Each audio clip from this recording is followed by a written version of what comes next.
Manos, Mano Dal Ponte, o Manos Radio Show na 92, a música nos conecta, os bons papos nos conectam. Hoje, o treinamento comercial, a humanização. Agora eu gostei, o bicho vai pegar, né, cara? Então, olha só, se você tá aí, se acha um bom vendedor, o cara que tá aqui vai provar que você não é. Agora, bicho, ficou, a responsa ficou alta pra ti. Eu tenho o prazer de receber uma figuraça que tem mais de 18 anos de experiência na área de vendas, né, especializado em mentoria de líderes comerciais, eleva a operação, coloca patamar, fala de excelência, de humanização, de atendimento, de negócio. O Paulo Osório, idealizador do método Humanize. É isso mesmo, Paulo? Prazer te receber, meu velho. Tudo bem? Nossa, mano, muito obrigado aí por me receber. Muito feliz de estar aqui. Tudo certo, cara. Semana corrida, mas, cara, começar a semana vindo pra cá, muito bom. Ah, bom demais. Me diz uma coisa, começou a vender com que idade? Eu comecei muito jovem, tá, mano? Eu comecei com praticamente 18 anos, até um pouco menos, eu acho, que não era registrado na época, né? Trabalhando no varejo, então... Varejão mesmo? Varejão mesmo. Barriga no balcão? Praticamente, eu trabalhava em loja de esporte. Tá. Acho que a grande especialização minha no varejo foi loja de esporte. Sou de Curitiba. Tá, cara. Então comecei lá trabalhando em shopping e aquela coisa, né, bem guri. Tinha um amigo meu que era vendedor numa loja, tava ganhando uma grana. Tá, pô, peraí, esse negócio é pra mim. Exatamente, eu era office boy na época ainda, bem jovem mesmo. E daí quando ele começou a falar o quanto que ele ganhava trabalhando com vendas, naquela época, né, faz muito tempo, né, mano? Isso daí em 2006, 2005, você falou, peraí, tem um negócio legal aí. Aí não, pô, dá pra comprar umas roupinhas legal e tal, né? Aí entrei nas vendas, cara. Aí eu me descobri que eu gostava de conversar com o público, gostava de trocar ideia não só com amigos, né? Porque eu era praticamente um moleque ainda, né? Então, quando eu comecei a ganhar dinheiro conversando com pessoas e conhecendo pessoas como um todo, realizando coisas que eles queriam comprar, por mais que eu era muito jovem, não tinha muita noção disso, mas eu ia pra casa feliz por ter batido meta, por ter vendido, por ter ganhado uma grana.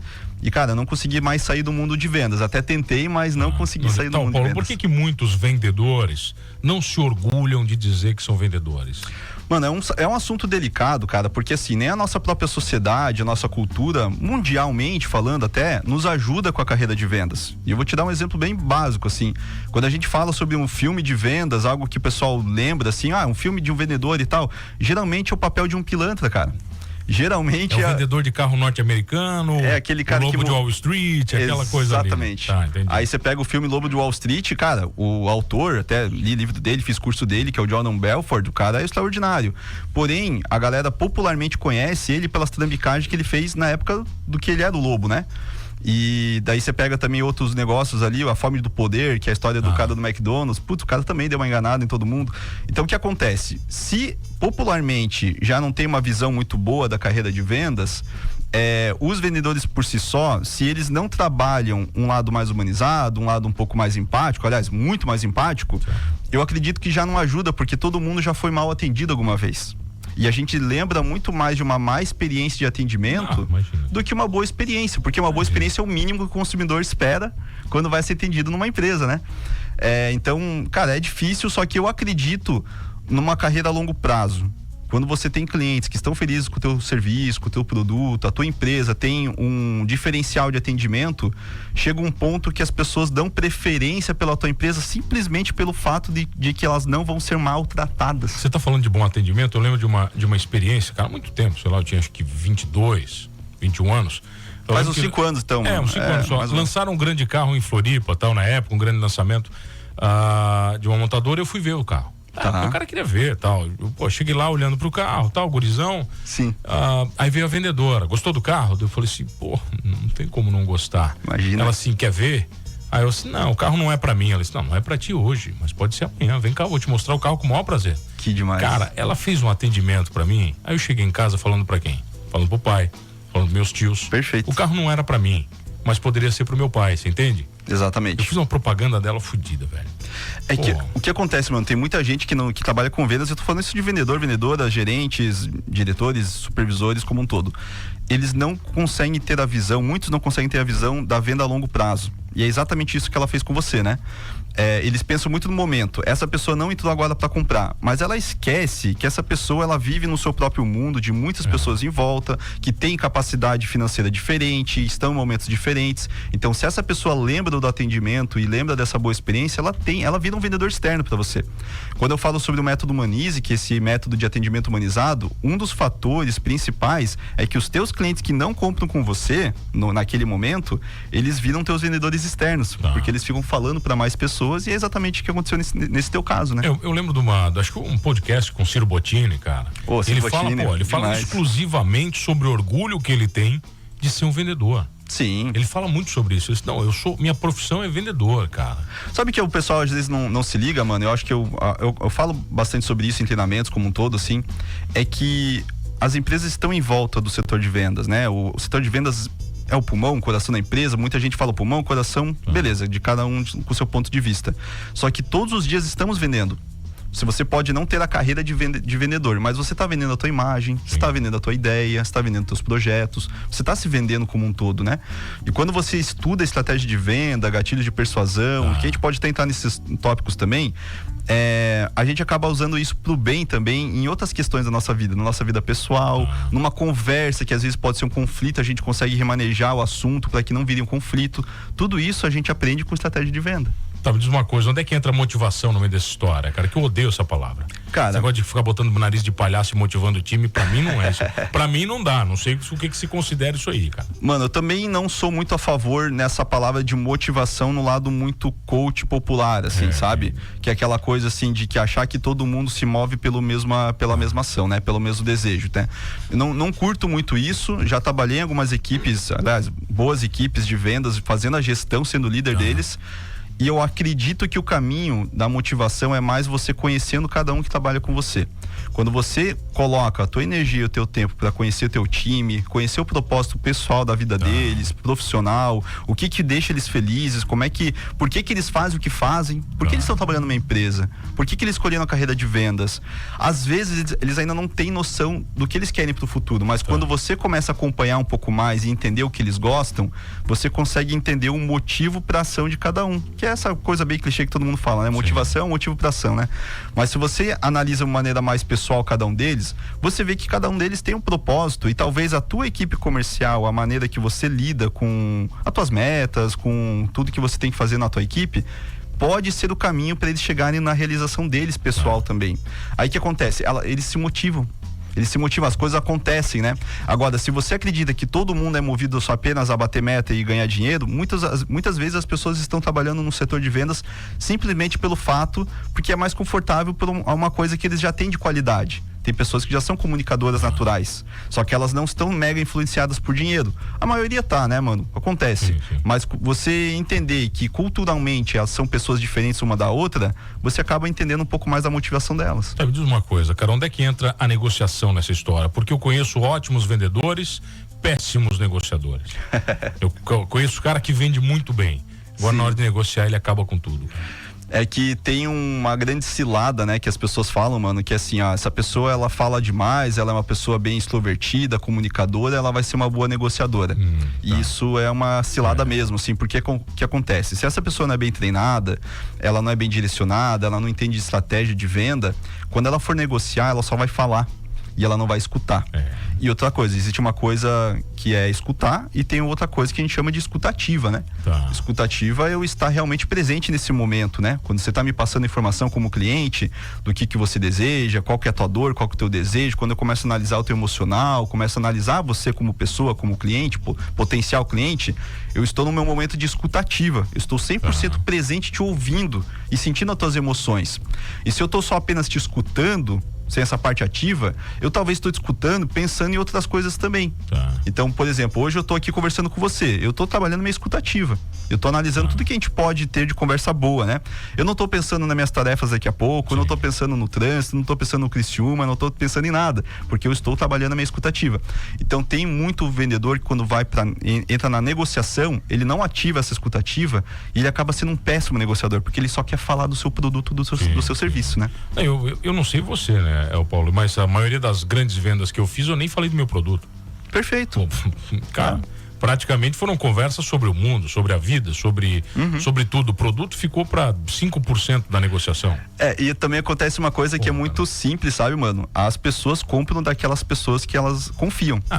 Pra mim, cara... Confia em você, eu vou comprar sempre com você. Cara, e se eu não te conheço, mas você falou coisas que me façam confiar e até a nossa personalidade bateu, automaticamente pode ter outras propostas na mesa, outros produtos, outras empresas. Algo vai me falar para conversar mais com o mano. Me diz uma coisa, Paulo, tem muito cliente, cara, que o meu santo não bateu na primeira vez. Boa. Depois viraram grandes amigos e grandes clientes, cara. Você tem que entender também isso. É verdade. Você falou alguma coisa, você falou do santo não bateu, é uma coisa que eu até gosto de falar bastante dessa palavra do santo não bateu, essa frase, né? Porque quando a gente conhece uma pessoa, vamos falar de negociação, né? Quando a gente conhece uma pessoa e a gente vai negociar com ela, tem dois lados do cérebro do consumidor, do cliente que ele tá trabalhando. Tem o lado do consciente e tem o lado do inconsciente. Consciente é eu pensando sobre esse vendedor na minha frente. Será que ele é uma pessoa de confiança? Será que ele vai me mostrar o produto certo? Será que ele vai me empurrar isso daqui? Será que ele não tá mentindo? Esse é meu consciente, meu cérebro tá trabalhando pensando nessas coisas. O inconsciente é o outro lado do cérebro que ele não tá conscientemente pensando, mas ele tá pegando sinais. Ele tá analisando a fala, a velocidade, a empatia. Ela tá analisando toda a personalidade da pessoa e ali ele pega alguns sinais se eu vou confiar em você ou não. Então, às vezes, quando a gente conhece uma pessoa pela primeira vez e a gente não vai com a cara e a gente fala o santo não bateu, geralmente o santo é o inconsciente. O nosso inconsciente captou algo que não gostou, alguma palavra, algum gesto, talvez nem é culpa da pessoa, mas algo do nosso próprio passado que não bate, né? E naturalmente a gente não começa com o pé direito. Isso é normal. Quando a gente trabalha estratégia de venda, a gente faz o máximo pro santo bater. E por isso que a empatia, a escutativa, o atendimento humanizado favorece. Porque a gente está trabalhando o consciente e o inconsciente do cliente. Eu lembro uma vez que eu fui vender para um alemão, faz muito tempo isso aí, lá no interior de Biguaçu. Eu cheguei lá, o alemão, eu falando meia hora, ele não esboçava nenhuma reação.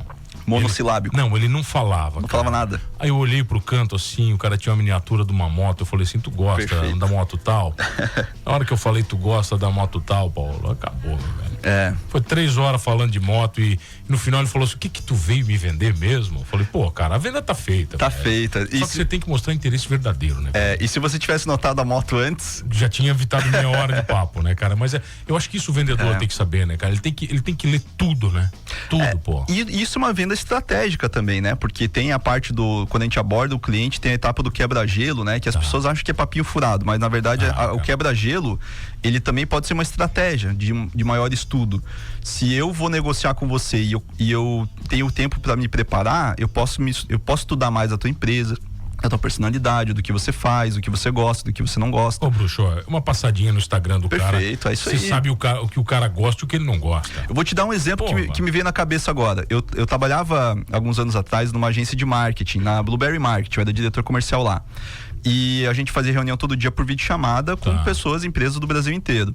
E teve um momento que um vendedor meu, a gente tinha uma cultura bem legal que quando tinha algumas empresas diferentes uma das outras, os vendedores me chamavam para eu dar alguma ideia de quebra-gelo. Alguma ideia para iniciar a reunião melhor, assim, né? E esse vendedor, o Leonardo, ele chegou pra mim e falou: pô, vou atender um cliente, eu preciso de uma ideia, porque eles são um box de crossfit, só que os treinos é de super-heróis. Então tem o treinamento do Incrível Hulk, do Homem-Aranha, e daí de acordo com a pessoa ela seleciona o treino e eles às vezes dão as aulas lá vestidos de super-heróis. Daí ele me mostrou o Instagram deles. Pô, do caramba, assim, muito legal. Tá pronto já, né? Não, perfeito. E assim, ele é nerd e eu também. Pô, tá pronto. Eu falei: mano, você não precisa de muita ideia minha, mas, cara, vamos tentar causar uma boa impressão nos 10 primeiros segundos, né? Que é uma técnica também, né? E eu falei: tá, o que eu faço? Eu falei: putz, cara, que pena, em casa eu tenho uma fantasia do Homem-Aranha. Se eu soubesse, né? Se fosse uma reunião pra amanhã, eu trazia essa máscara do Homem-Aranha e você entrar na videochamada vestido de Homem-Aranha. Mas beleza, não dava tempo. Daí eu falei: cara, então simples, coloca o teu fundo da tua reunião, da tela ali, algo de super-herói, cara, da Marvel. Coloca alguma coisa assim. Pronto, e você abre. E foi bem isso que aconteceu, cara. Abriu a videochamada e ele tava com esse fundo de super-heróis, tava os 2 sócios desse box de CrossFit, falou, pô, Leonardo, assim você nos quebra, a gente com certeza vai te contratar. Nem conhecia a empresa, nem conhecia nada, mas já começou, né, cara? Já começou assim. E aí, claro, que o Leonardo no Quebra-Gelo começou a falar dos filmes que ele mais gostava, da Marvel, papapá, então, naturalmente, quando eles foram ver, tá, e o que vocês vão fazer pra gente? Aí ele começou a falar de estratégia, mas mais da metade da venda já tinha sido concretizada. Tá, mas vem cá, Paulo, você já falou pra um vendedor desistir, deixar de ser vendedor, dizer, velho, vamos procurar outra coisa, porque se não é o teu mundo... Cara, eu nunca falei a palavra desistir, assim, mas eu já tive dificuldade, eu posso contar nos dedos, assim, os vendedores que não deram certo em equipes minhas, porque geralmente, quando não dá certo mesmo, mano, o cara é muito esforçado, muito gente boa, só que parece que a autoridade dele ele não consegue demonstrar, ele não consegue se mostrar especialista. Então, eu tentava trabalhar isso neles, treinando mais, tudo mais, mas, cara, tinha pessoas que às vezes não batia. E tinha outras pessoas que o problema não era esse, o problema era mais que ele não tinha ambição suficiente.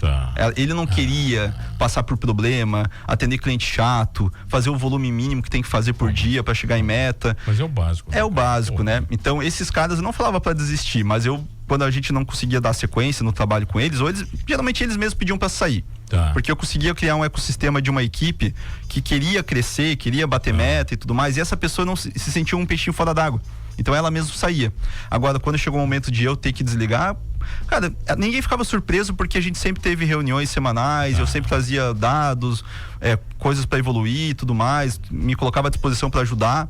Então essa pessoa já meio que já estava ciente. Ele já tá ciente. Né? Exatamente. Fica aí a história de colocar um tubarão às vezes dentro do aquário de peixe. Essa daí eu adoro isso aí, cara. Eu acho pra dar uma mexida. Como você gosta disso? Eu gosto, mano, só que eu também iria analisar muito a personalidade desse tubarão. Porque esse tubarão, ele também tem que estar a par com a nossa cultura. Né? Então é interessante, só que tem que ter um cuidado, porque às vezes você acha que todo mundo vai querer nascer tubarão junto com esse cara, e essas pessoas elas não são, elas têm um outro caminho. E não dá para comparar tanto a vida de uma pessoa com a outra, né? Agora, a gente fala muito do tubarão do vendedor estrela, né? E que isso pode ser saudável ou não. Geralmente o vendedor estrela, se ele é uma pessoa de confiança e trabalha bem, essa pessoa tudo direciona para ela treinar mais a equipe, para ele mostrar suas próprias técnicas, dar mais voz para essa pessoa, começa a comissionar ela de acordo com as vendas de outros vendedores que ela treinou e tudo mais. Essa pessoa se motiva. Só que essa pessoa às vezes pode não ser tão disciplinada, porque ela consegue resultado tão fácil que ela não precisa cumprir coisinhas básicas que os outros precisam cumprir. Então é um grande desafio. Porém eu acho super saudável que aconteça. Agora, eu conheci muito vendedor, cara, de grandes corporações, que falavam que era tão complicado e tão burocrático o processo de métrica e avaliação de meta, que eles chegavam a desistir, cara. Porque tinha ativação, tinha negativação de clientes, sabe? Se o cara tinha 10 metas no mês, pô, é coisa demais, cara. Eu acho que assim, mano, é uma coisa que parece mega complicado, mas sabe aquela coisa que a gente achava impossível de fazer, hoje a gente faz? Sabe? É mais ou menos nessa linha, assim, eu acredito, né? Que nem quando a gente pega um carro pra dirigir pela primeira vez. Eu não sei você, mas há muito tempo atrás, quando fui aprender a dirigir, quando sentei no carro, pensei, cara, é impossível, como que eu vou fazer tanta coisa ao mesmo tempo e ainda conversar com a pessoa do lado e cantar? Cara, não, eu vou só dirigir sozinho nessa cidade, né? Pra não bater em ninguém. E chega um ponto que a gente faz isso tão automático que a gente pensa, nossa, não era nada impossível, né? Quando a gente fala de métrica, mano, eu acho que é mais no sentido, assim, de colocar um tempo dedicado para aprender quais são as métricas principais que você precisa trabalhar dentro da tua operação. Eu tive muito problema, porque eu trabalhei muitos anos no varejo, e quando eu fui para uma venda consultiva, que a gente chama de inside sales, né, vendas internas e tal, quando a gente teve que começar a usar CRM, começar a usar planilha, métrica mesmo, assim, eu tava aprendendo junto com o meu mentor na época, assim. E a minha grande vontade era de chutar o balde, de tipo assim, não, cara, lá no varejo eu tinha minha agendinha ali, papel e caneta e vamos dar-lhe pau, né? E funcionava. Mas aqui o mundo era diferente, então a gente teve que se atualizar. São 2-3 dias que a gente passa um perrengue ali, mas depois de um tempo que a gente aprende, é só continuar fazendo. Uma semaninha no inferno, né? Depois que exatamente, assim, eu falava muito aquela coisa bem popular, mano. Eu sou de humanas, não sou de exatas. Mas a minha vida mudou quando eu comecei a ser de exatas também, quando eu comecei a ver taxa de conversão, quando eu comecei a ver métricas de indicadores de onde veio os clientes, quanto tempo eles ficam, LTV, enfim, tudo que precisa para que eu saiba fazer a próxima estratégia. Senão eu fico muito à mercê do mercado. Quando é época boa eu bato a meta, quando é época ruim eu não bato a meta. Não é vendedor, né, meu? Exatamente. Não é vendedor, né? Tirador de Exatamente. pedido ninguém quer, né? Não, daí sim a inteligência artificial pode acabar daqui a um tempo substituindo, porque se você só vai falar a mesma coisa para todo cliente igual, um robozinho também faz isso. Bruxão, @ qual é o Instagram, pessoal, te encontrar? Paolo.osório. Paolo.osório. Bruxo, prazeraço te conhecer. Tamo junto, mano. Bom te receber, Paolo, aqui comigo, Osório, idealizador do método Humanize Humanos, Radio Show, consultor, treinamento, venda, gestão, não interessa, chama o cara que ele resolve. Não esqueça de uma coisa, nesse programa somos todos vendedores, né? Nem todos humanos, mas todos vendedores, vai.